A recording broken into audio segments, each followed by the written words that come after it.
Well, hello, good evening, and welcome to the program. You're watching Daily Politics on Trust TV. I am Abdullahi Ahmed. Thank you most kindly for joining us tonight. Tonight, we turn our focus to the deepening cracks within Nigeria's main opposition party, the People's Democratic Party, PDP, as political tensions threaten to derail its path to 2027. As the PDP struggles to hold its ground amidst internal divisions and growing discontent, influential members of the emerging opposition coalition are reportedly in advanced talks to float a new political party, a move that could dramatically alter the country's political landscape. With the PDP's dominance increasingly in question and rival forces realigning, what does this mean for the future of opposition politics in Nigeria? Well, let's speak to a man who knows something about this drama that is unfolding right before our eyes. Comrade Daboikiyabo Warmate is a PDP stalwart, and he's joined us to add some value to the conversation. Comrade, it's good to see you as always. Thank you so much for taking the time. Thank you for the privilege. Let me start this way. A lot of people would not appreciate the line of questioning, but there are some who consider that the situation so laughable that they think the PDP has become a laughing stock. Do you understand why some people will come to that conclusion? Well, I totally disagree with them, and it is very clear because we having one or two challenges does not make us a laughing stock. PDP is doing its best trying to unify its party and ensure that we give the needed opposition that Nigerians are expecting from us. But coming to the conclusion that PDP, is almost dead and what have you, is not correct. And I feel, those that are, arriving at that conclusion are too quick to do that. Because PDP is very, very strong. Because if you look at it, it is only... Very? Yes, because why I say very strong, it is only a tree that has fruit. You see students going home who want to throw stone at to pluck fruit. If PDP is not a fruitful party, nobody will be scrambling. There will be no tension. There will be no scrambling for any position or the internal wrangling we are experiencing today. They would not have been there. So that goes a long way to tell you that PDP is still strong despite the fact that we're having one or two challenges, which hopefully soonest will address it. Your party stakeholders, people at the very top, bigwigs, heavyweights within the PDP, have all most recently said some damning things about the party, right? It is on record that the man heading the Committee on Reconciliation, the former Senate President and former Governor of Kwara State, says that because of the PDP crisis, more party members will defect to the APC, right? The back and forth between Chief Bode George, one of the founding fathers of the PDP, and the FCT minister, who is PDAPC, for lack of a better expression, right, are going back and forth. Then you consider the likes of Atiku Abubakar, whose focus is probably a new political party or the coalition. I mean, there are so many people in PDP who claim to be PDP, but you have them either working for the APC or working for the coalition. So who is working for the PDP?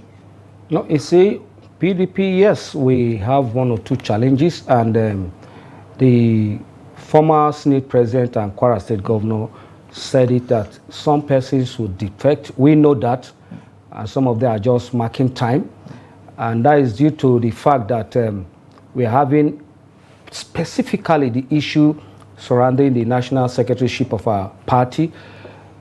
Some persons want to unconstitutionally and illegally enshrine, or introduce someone that is not supposed to be there, working against the Constitution. So these are the issues that has led to some members decamping. And we know, like I would say specifically, we know that like the person of the Enugu State Governor will not want to contest under PDP because what he wants, he will not get it. And that is removing Ayan, who is the substantive national secretary, to enthrone someone that is a misfit, which is Udokoye. So PDP leaders some of them have seen that. And that is why, you see, we are saying that despite the interest wrangling within the party, will come out strong. Some of them, like you said, are sympathizing with the APC at the national, and they've given their reason, and some of them are looking at a coalition. But the simple truth is that no matter the angle you look at it, PDP is the only party that today Nigerians are yearning for, because it is the party that believes in Nigeria and is ready to bring Nigeria out of this quagmire where we found ourselves in. You think Nigerians have some love for the PDP? Oh, no. You can see what happened in Akwa Ibom State. Right. The governor, when he talked about moving forward, I must commend him for not making derogatory statement against the party. I must commend the governor, and that is what I expect of a reasonable politician that is the campaign. This party has done you a favor. Respect it, although I'm changing party. He made that statement, but despite that, the people of Akwa Ibom State said, no, we are blue-blooded PDP members. We are, PDP runs in our DNA. And when the governor said it, they shouted, no. And that was how the governor embarrassed himself by mentioning that he wants to move to APC. So there are a lot of Nigerians. They even accost us on the road to say, please put your house in order and deliver us from the suffering we're going through today.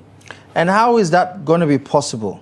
You talk about one of the most obvious bone of contention, the position of the National Secretary of the PDP, right? The Southeast Zonal Caucus says it's going to leave if the PDP does not respect its wishes or its choice of Udeokoye to represent the zone as National Secretary.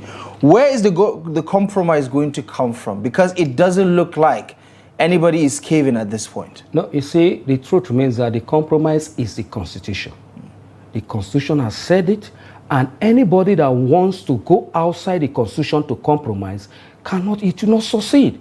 The Constitution has made it expressly clear that Anyanwu remains the National Secretary in Section 47.5, Section 47.2, 3 is there. There is no vacancy, and there was no point Anyanwu resign. They've even gone when the stakeholders met, because I will not call it caucus, neither will I call it NEC, because the person that is duly recognized based on Section 36, 1B, to issue notice for caucus and NEC was not the one that issued it. So I called it a stakeholders meeting. And in that stakeholders meeting, they set up a committee. The Zamfara State Governor was there, the Enugu State Governor was there, the Oyo State Governor was there, part of the committee. They went and verified from INEC that it was, or it is the name of Anyanwu that is there following Supreme Court pronouncement and the Constitution, and there was no letter notifying INEC that at any point in time Anyanwu resigned. So that is clear. In fact, the governor of Enugu State, who is championing the removal of Anyanwu, felt so bitter he did not attend the, I don't call it NEC meeting, though they call it NEC meeting, but it's not NEC meeting because it wasn't issued by the proper authority, that is the National Secretary Netanyahu. So he did not attend that, resemblance of NEC.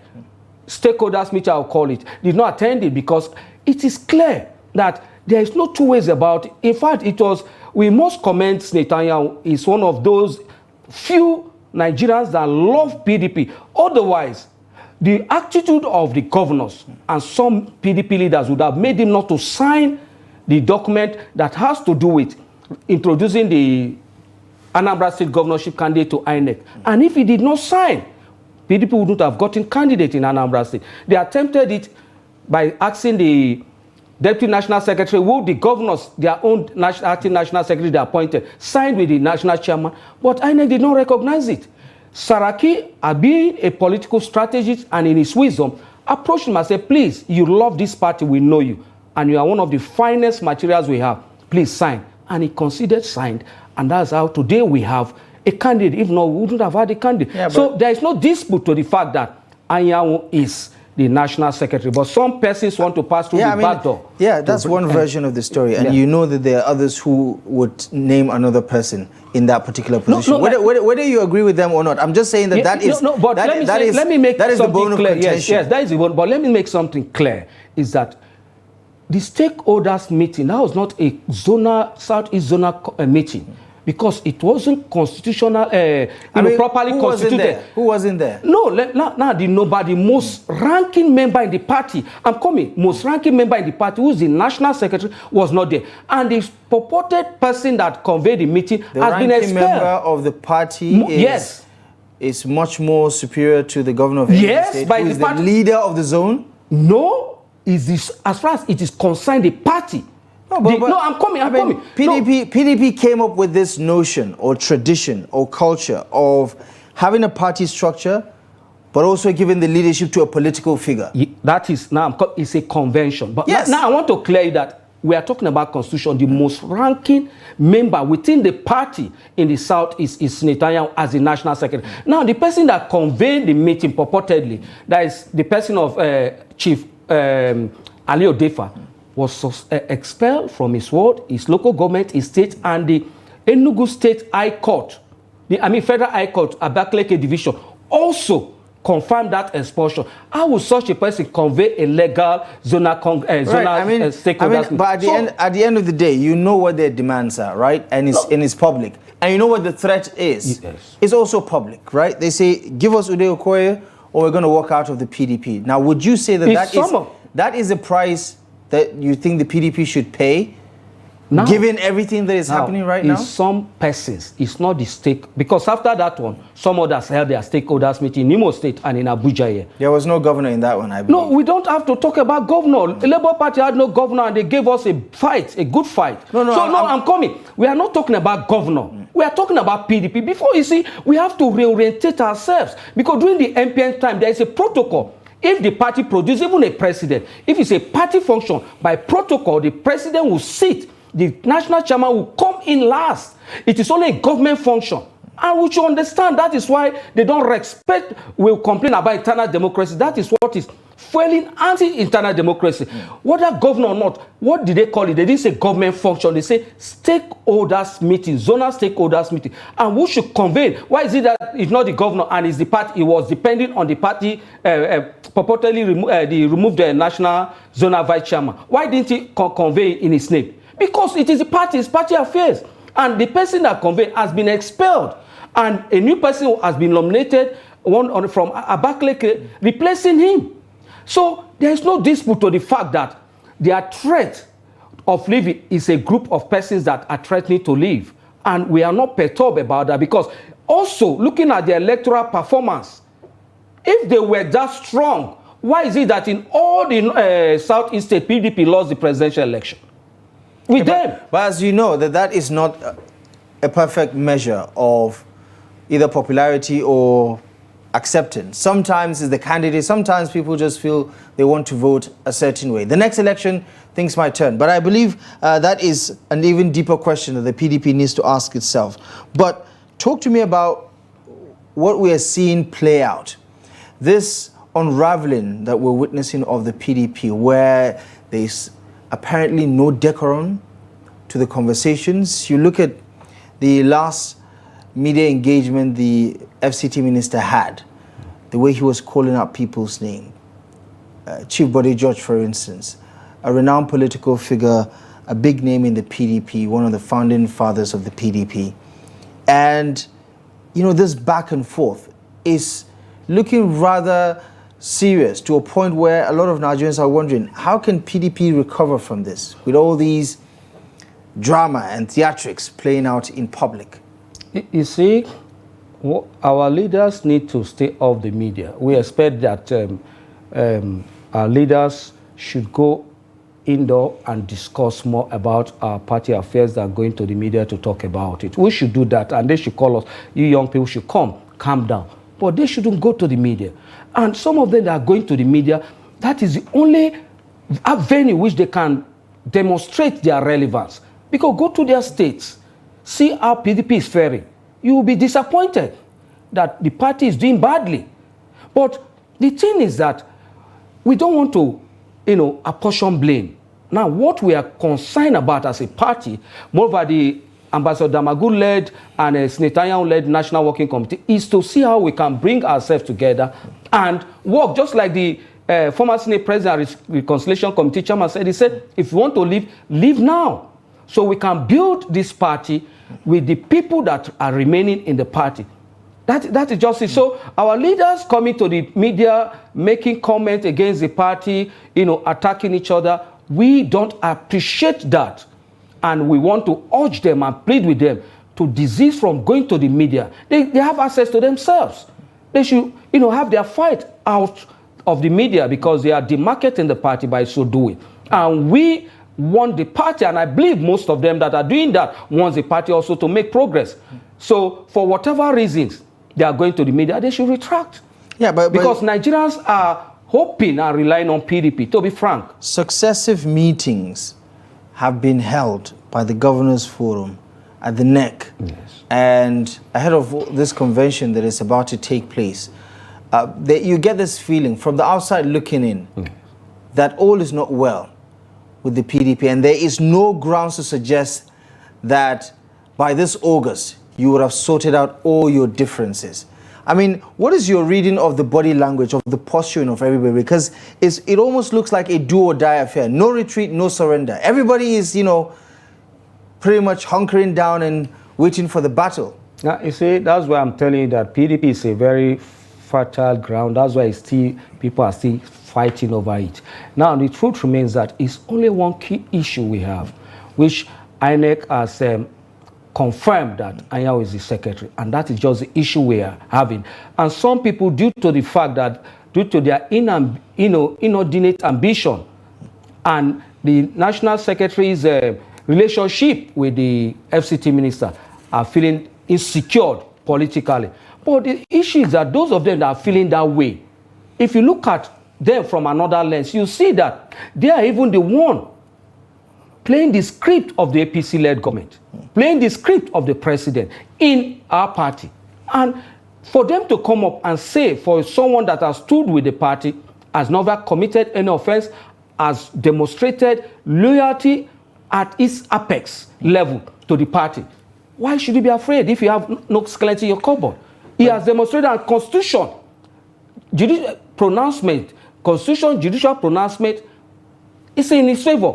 So what do? You just approach him and work with him rather than scrambling to cause distraction, because we have identified that they are doing that and they are playing the script of the president within our party. Meanwhile, they are pointing accusing fingers to some other persons. Why they are doing that? To make the party not to be stable. Yeah. If your constitution, said this is the secretary, why do you want to go against it? Okay. So the loyalty of the man you say has done nothing wrong has been the subject matter for quite some time. His loyalty, his commitment to the PDP is being questioned because of his allegiance. No, not his commitment.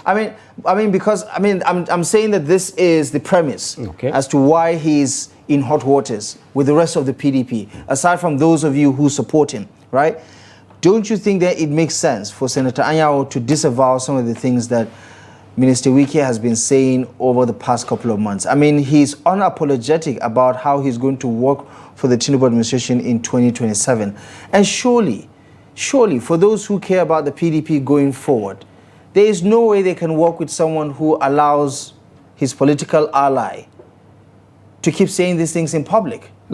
This thing is that people fail to appreciate the fact that Wike does not, Senator Anyanwu does not control Wike.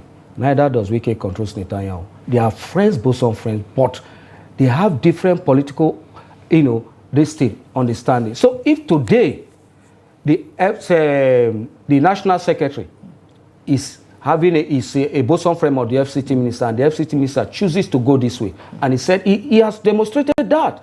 And the funny thing is that some of the people that are feeling that it's not his commitment to the party, but it's his relationship with the FCT minister that some of them are feeling uncomfortable with. But they also have that relationship.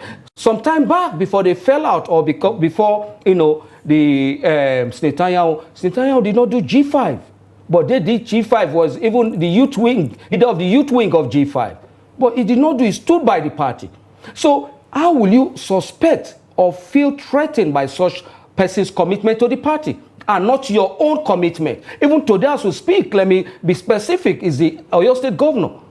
Today as we speak, what is happening in PDP can be traced to the Oyo State governor playing the script of the president in the PDP. What do you mean? Now, look at it. We have this issue. Supreme Court has made pronouncement. You are aware that the Constitution, there was no point in time Anyanwu resigned to create that vacuum for someone else to come. And if you want to remove him, you need to go through a convention, not even a NEC. You did not do that. What you do, you sponsor people on media, you sponsor, staffs. PDP staffs were paid housing allowance and salary December. How come you are paying through the NWC, but you want to pay them salary, you now pass through one of the director of an organization, your boy that you planted there that gives you all the information you need about the party, you now use him to pay. After paying them, you ask them to sign. As they sign, the next thing what they say is a press statement. Employed staff of PDP, that is mutiny. Encouraging mutiny. You don't want peace to reign, so PDP will not have a candidate. They are pointing accusing fingers at Wike, but the person that is playing the APC script in PDP is Makinde of Oyo State. And today, when I see they said he's coming president, I laugh. There is no way Makinde will contest with Tinubu and even win Oyo State. We are looking for a stronger candidate. And except he wants to do the bidding of the president, just take be a placeholder for the president in the PDP. So the issue is not the national secretary, because that one has been resolved. But some people are, scrambling to see if they can twist the constitution and the leaders. And Saraki committee said it. And is somebody that is respected within the party, is somebody that is experienced, and he has said following the constitution, following every evidence available, and he will remain the national secretary. But they refuse to yield to it. Otherwise, why will you rush to convey a stakeholders meeting? Because I still repeat, I don't call it neck meeting. When the governor set up a committee, and the committee ought to give their report before any meeting, subsequent meeting is being held. I mean, in talking about how democracy works, right? The majority always has its way, and then the minority will have their say, right? Yes. It does look to me that even without a poll, that if you're to conduct an election today between within the PDP, deciding whether Anyanwu stays or goes, there is no doubt he's going to go. No, there is every doubt. You see, I mean, not one single governor wants him to stay. No, that. You see, some of the governors don't talk, not because they don't want to talk, but because just like we are talking about, yeah, but nobody on record wants him to stay. No, that is not correct. But who? That is not correct. The only two persons that are fighting him is the Oyo State governor and the Enugu State governor. The Bauchi State governor. Abdullahi Ahmed, who's the chairman of the PDP governors forum. When they were relying on the purported judgment procured with a fake and doctored Congress from Enugu State. So when the Supreme Court made the pronouncement, Governor Bala Mohammed look at it and retract his step from supporting that. And that's why you see the two persons today that are doing that is the Enugu State governor and the the Oyo State governor, and they are doing it for obvious political reasons and business reasons. When the Saraki committee, right, saddled with the responsibility of reconciliation, ahead of the 27th National Executive Council meeting, which you said was not a NEC meeting, was a stakeholders meeting, submitted or gave their submissions about maintaining Anyanwu as National Secretary. The Board of Trustees kicked against it. The governors kicked against it. So who else is on the side of Anyanwu at this point in time? You see, we don't want to create the impression that we have issues. And that's why some of the governors that are supporting Anyanwu decided but you to... do have I'm issues. coming. Even the blind could see that the PDP we have issues, but we don't want our governors to be fighting, and that's why they have kept fighting. This is not the first time they've started fighting. No, they have those, and that's why they are finding it difficult, because they have those that support Anyanwu. Majority of them support Anyanwu.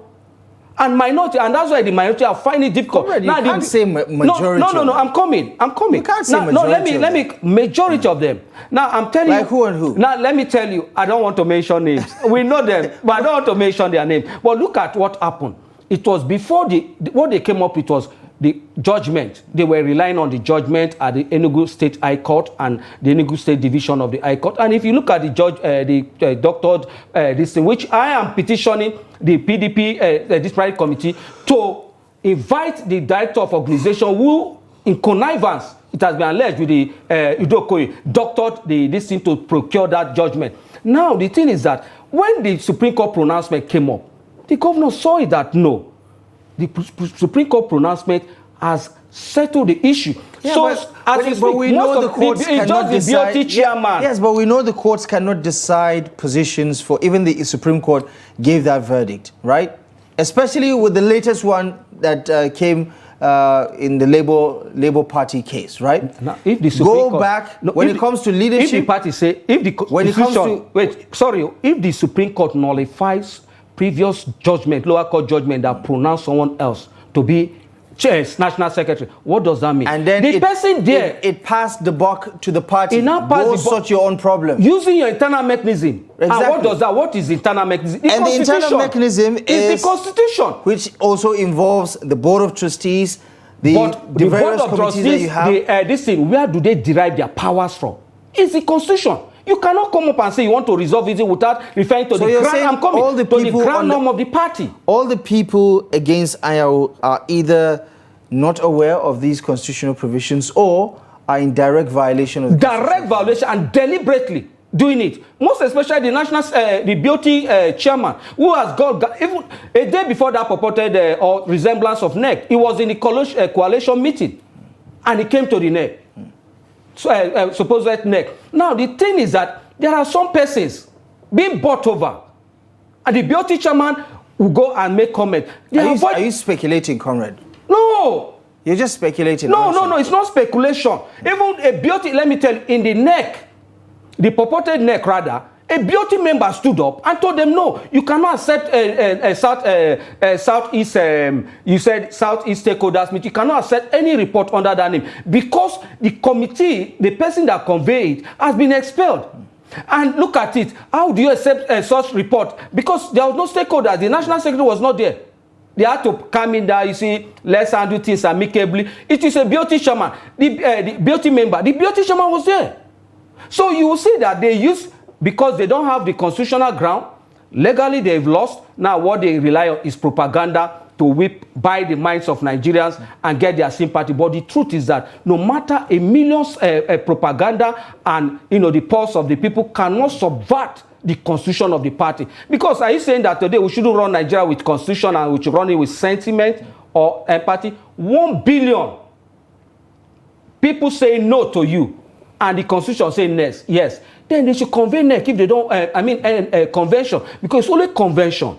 There's something, you see, one thing I've noticed, please, I want to explain this. Most of our leaders seem not to read our constitution. Do you know why I said that? When they come on media, none of them, 99% of them don't mention any section of the constitution backing their statement. They just rely on their sentiment. Otherwise, I've asked, following section 47(5), Anyanwu will have no grounds to resign. It's discretionary. The operational word is may resign. Now, following section 47(6), there is no vacancy because he never resigned. Now, following section 47(3), it is the convention that will pass a vote of no confidence to remove a national officer. Following section 48(1), among the list of offices that you occupy that can be considered as a dual office, being the flag bearer of the party is not part of it. Right. So on what grounds?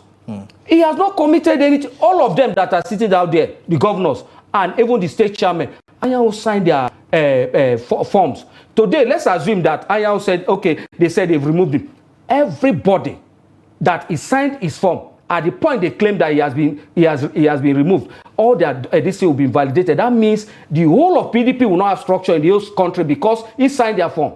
Some of our governors, he signed their form.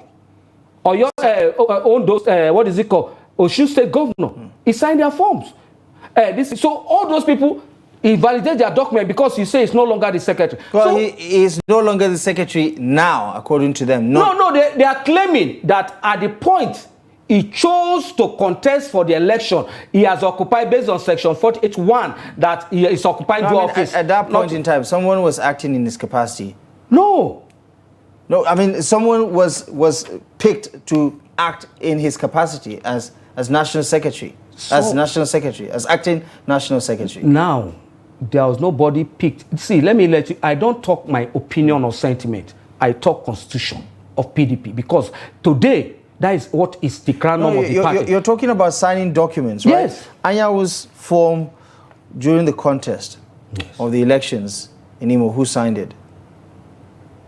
He signed the form. He signed the form for himself as the candidate of the PDP. The national chairman is there. He's signed. He has not resigned. No, I'm saying on the form for his contest in the governorship election. When he was going for campaign, every national officer is entitled to annual leave. He took his annual leave. And that's why today, if you see, they cannot produce, those that claim he resigned cannot produce a letter. He took his annual leave and to enable him campaign to win the party. And do you know the funny thing? This Enugu State governor went to the campaign ground. Instead of to support his candidate, his party man, he went to demand for resignation letter. And that is the person that will claim that he lost PDP. He's working for APC, he's in PDP. Just claiming to work because he would have... that's your allegation. And yes. I feel like sometimes these conversations go by way of sentiment or biases. But just to piggyback off of the Saraki recommendation, yes. Right? Yes. A source during the week of the NEC meeting says that there is renewed agitation over the way Saraki handled the situation. He met with just a few of the National Working Committee members and decided that Anyanwu should resume office as National Secretary without consulting with the full panel, the entire NWC, or even the governors who assigned him the tasks. And for a lot of people from the outside looking in, Comrade, they see a lot of people angling for their own interests within the PDP. Back to that question that I said, that people are trying to take a piece of the party that only serves them. If it means working for the APC, or it means working for another special interest, or the coalition, or whatever, but nobody's trying to fight for the PDP, at least from some of the arguments that have been made so far. You see, the governors knows that Senator Saraki has the capacity. And Senator Saraki, looking at the facts before him, said, no, we should do the right thing. If we are coming to power, we should be exemplary in our leadership. The truth remains that Anyanwu is the National Secretary. So please let Anyanwu resume. And he has made his report ready to present to the governor's forum. And the next thing you see, because they have state resources, they went. Why did Governor Peter Mba did not come for the purported NEC meeting? Because he went on it wasn't just Peter Mba. According to this source, he says Governor Makinde, the governor of Enugu State, right? Governor Peter Mba, the governor of Zamfara State, and even that of Bayelsa State, apparently were not happy about this particular decision. And they say it is a deliberate move to undermine them and portray them as weak. So it's not just one or two governors that are against this idea of Anyanwu return. No, there are multiple. Let's correct something, please. That is not correct. The committee set up committee to go and investigate, and the committees look at it. All these governors you mentioned went to INEC, and INEC told them Anyanwu is the National Secretary. Irrespective of what you feel or your interest, he remains the National Secretary. If you want to remove him, follow your constitution and remove him. Then we'll know that, yes, you've removed him. But the thing is this. It is not all the governors, they said that they will see them as weak. Why did they now appoint Saraki to come and, reconcile? If they were united, if people will not see them as weak, why did they appoint Saraki to come and handle it and his committee? Now, he did look at the fact on ground and consulted with the people he needed to consult with and said, look at the way forward. If the governor said, okay, why didn't they stop the stakeholders meeting, the purported NEC meeting, and wait for Saraki report and rush to hold that this thing, asking the Deputy National Secretary to, against the Constitution, to issue notice of NEC and backdate it? Why? So you see, it's simple, clear. You see, ego has come in one. Political interest, two. Number three, some people don't like the relationship between the FCT minister and the National Secretary. But you cannot force him to like who you like or hate who you hate. But do you think that is something that is justified? Because you factor in everything that Nyesom Wike has said about the PDP. He was saying it about the PDP. Yeah, let me get to the point. He was saying it when some of them went and knelt down to beg him to come back. About the PDP and about the 2027 election. Yes. But more importantly, about his unapologetic support for the president come 2027. Now, that is someone who is very clear about what he wants and who he wants to work for.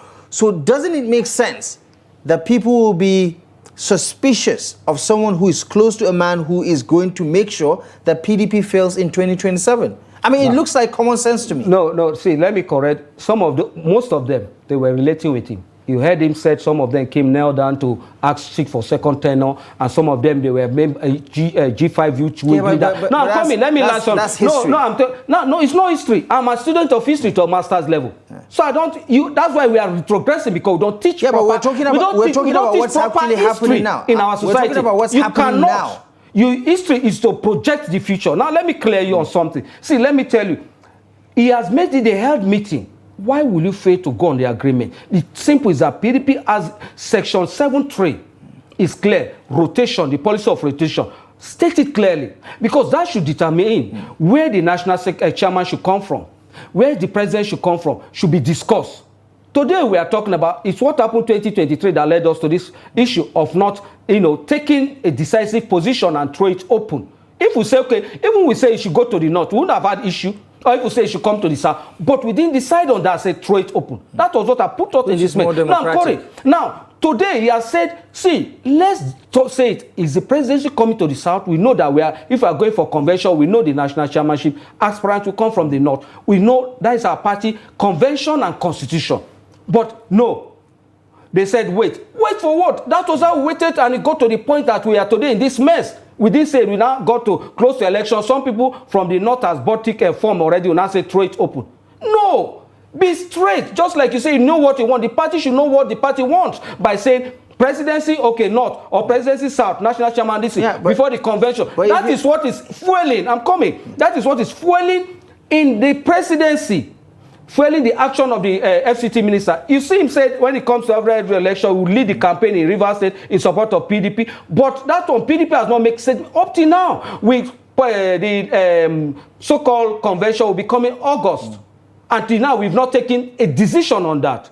So you will see that the party needs to take decision on some certain issues before we go for the next. And you see, when the governors take some decision, they are not an organ of the party with due respect. They are respected leaders of our party. They are a pressure group within the PDP. And the party... You talk about being a student of history and, of course, having a history qualification. Remember the Port Harcourt Convention? Yes. Remember how then Governor Nyesom Wike strong-armed the party to bring that convention to Port Harcourt? Remember the threats he made if the convention was moved away from Port Harcourt? Yes. How is that any different from what the governors are doing today?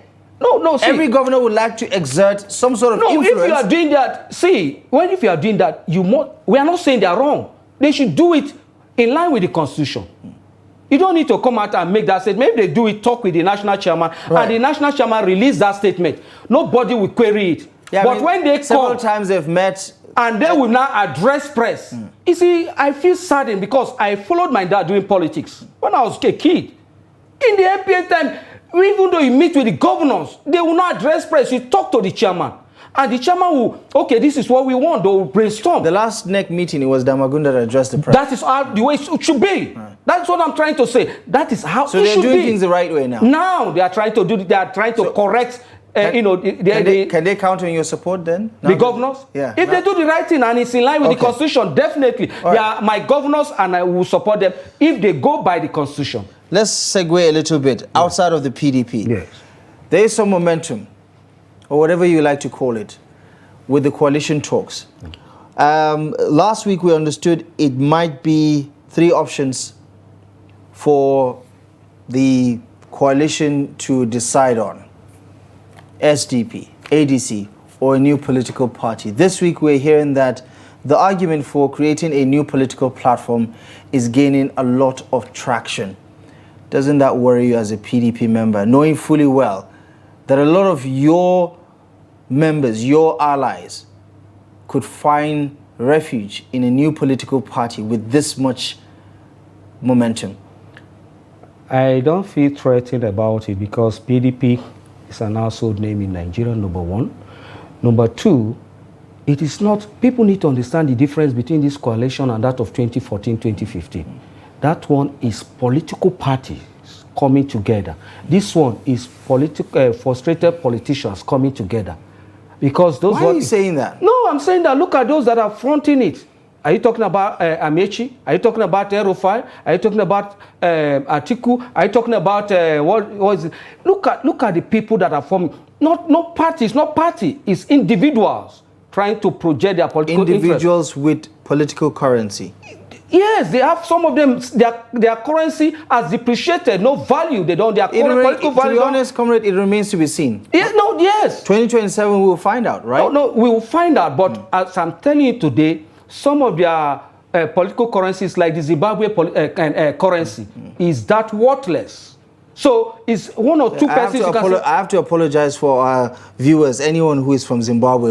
This is we do not support the framing of that statement. Yes, no, but I'm just trying to just to pose it that see some of them, their political currency that you're talking about, it doesn't have value. It has depreciated. It's only, in fact, it's their office that gave them that political value. As they left that office, that value disappeared. So they don't constitute any threat to PDP. You see, what we want is if PDP unite today, you will see how Nigerians will come out in mass. But the key word there is defend. If. We are working towards that. The Ambassador Damagu and Senator, one of the finest combinations, are working assiduously to ensure that. You see, if they are not working towards that, see how Damagu is managing the affairs. See Anyanwu, if Anyanwu sees that I want to attend that stakeholders meeting, no governor will stop him. Nobody can stop him because he's the national secretary. But he said, no, let me stay away. Let me just allow them do what they want to do. He's like an outcast, isn't he, in PDP right now? No, it's not.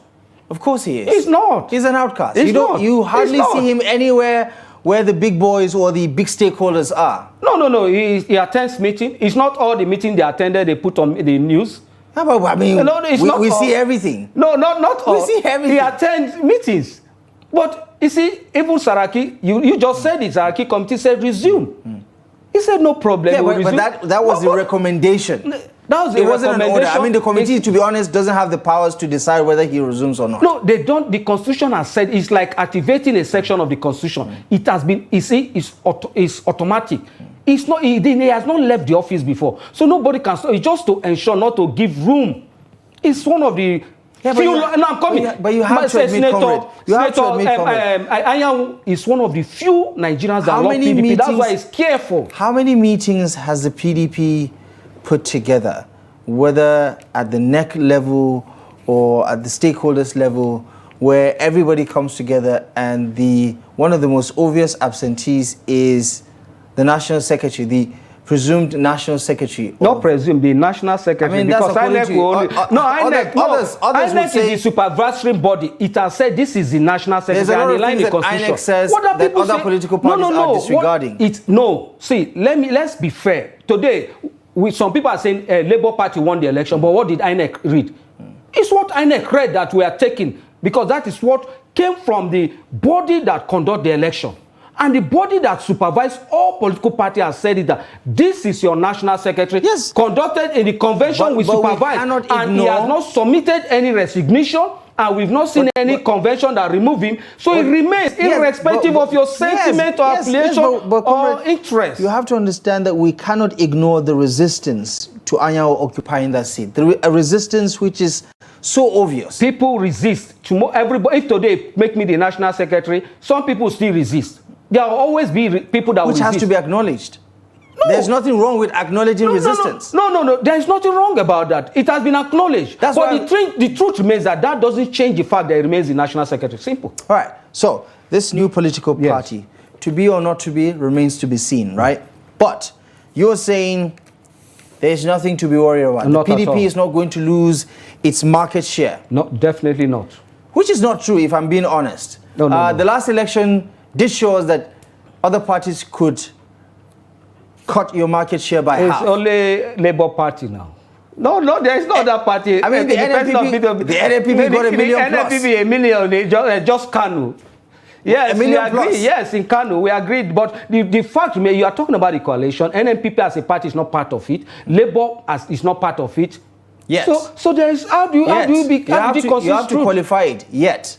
They are not. Yes. So they don't constitute. I use the word. I was careful to say frustrated or spent force, because it is not. That's why I say it's different from 2015. If it had been 2015, I would have felt threatened. But this was individuals coming together. Do you understand why some people would, express some degree of concern about the way you're talking about, your political elders, so to say. I did talk to you earlier about some of the expressions that people say PDP is not what it used to be.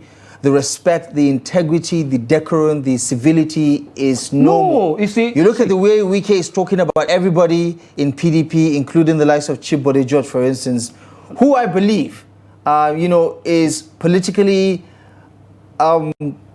much older than him, right? See, we should get something correct. And you realize that, the tone with which you speak about each other leaves much to be desired. Yes. Now, let me tell you, we need to correct something. My late elder brother and late father were in different parties. He was in SDP, my father was in NRC.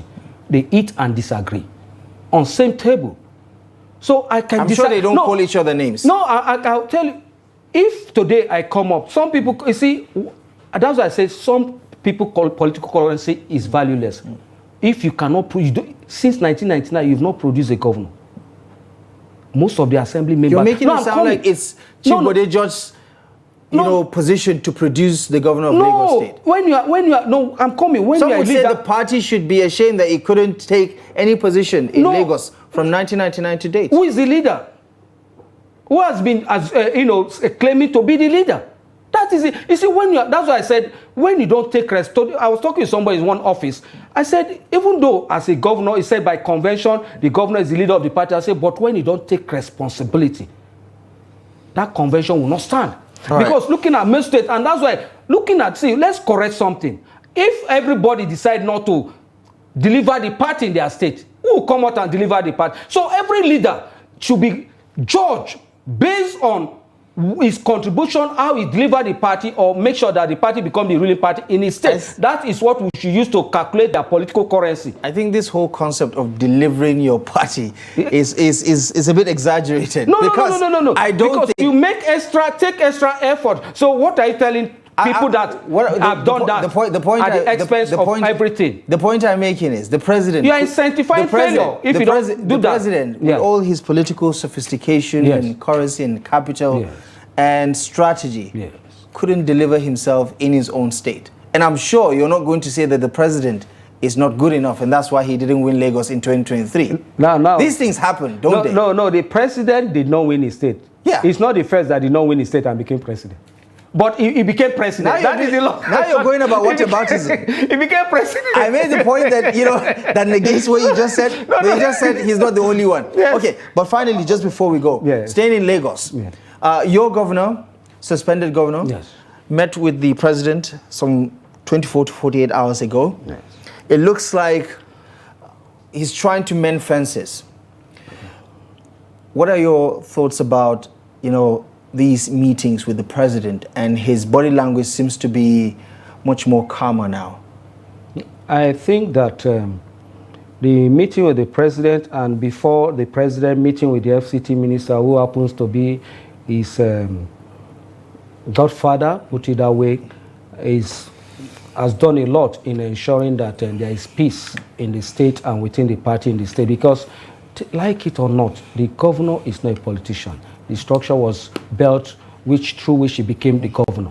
And that's why when the FCT minister is talking, you say they're saying, you are not even a politician, you came through this platform. So others too will come through this platform.